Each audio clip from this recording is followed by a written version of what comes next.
Indonesia menyimpan banyak sekali keindahan alam.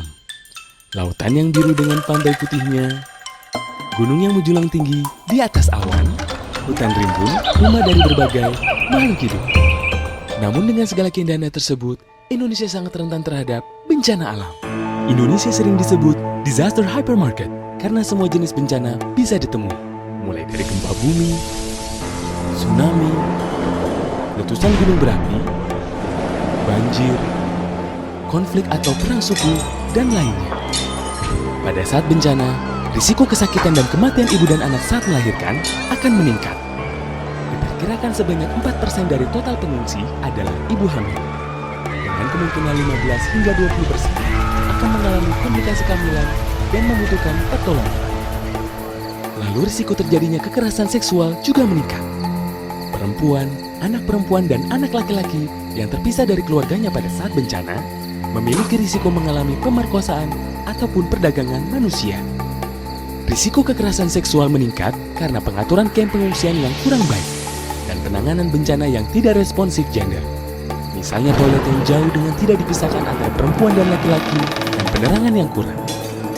Bencana juga meningkatkan risiko terjadi penularan infeksi menular seksual atau IMS dan HIV atau AIDS. Pada kondisi bencana, praktek kewaspadaan standar termasuk pencegahan infeksi sulit dilakukan karena keterbatasan alat dan bahan. Seringkali digunakan peralatan medis yang tidak steril dan digunakan untuk banyak pasien.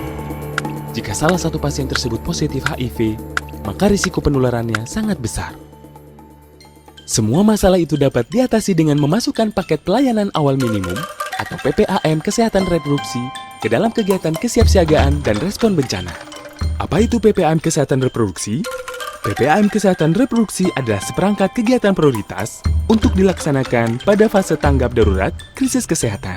Kegiatan kesiapsiagaan yang dilakukan oleh PPAM kesehatan reproduksi antara lain: 1. Sosialisasi dan advokasi tentang pentingnya PPAM dalam kondisi bencana. 2. Memperkuat koordinasi untuk PPAM. 3. Pelatihan tenaga kesehatan dan pekerja kemanusiaan untuk PPAM. 4. Pengadaan alat dan bahan untuk penerapan PPAM saat terjadi bencana, seperti hygiene kit dan kit kesehatan reproduksi. Pada saat terjadi bencana, lakukan 5 tindakan penerapan PPAM ini. 1. Identifikasi koordinator PPAM kesehatan reproduksi. 2.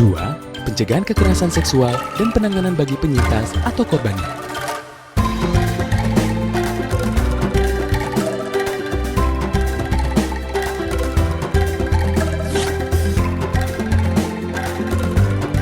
3. Cegah penularan HIV dengan penerapan praktek kewaspadaan standar, memastikan ketersediaan kondom, dan memastikan transfusi darah yang aman.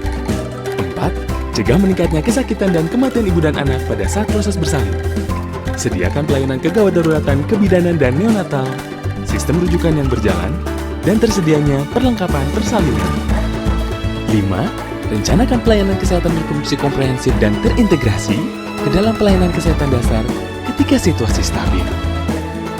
PPAM kesehatan reproduksi sangat penting untuk dilaksanakan dalam kondisi bencana karena 1. Merupakan hak asasi manusia untuk mendapatkan pelayanan kesehatan reproduksi dalam kondisi normal maupun bencana. 2.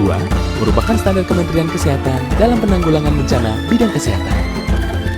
3. PPAM kesehatan reproduksi menyelamatkan nyawa.